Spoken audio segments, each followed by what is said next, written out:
I'm Christy with WTI.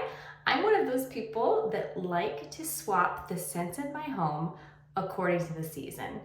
So when I saw this Meyer's apple cider hand soap, I knew I had to have it.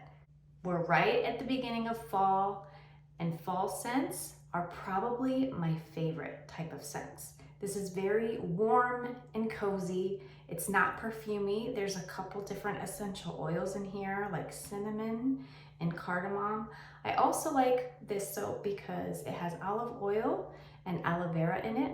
So it does help to moisturize your hands when you're washing them. It doesn't dry out my hands like some other soaps do.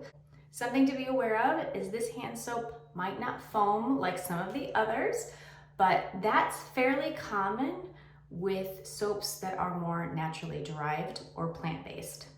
I promise you though, if you love fall scents like I do, you're gonna love this soap. But that's just my point of view.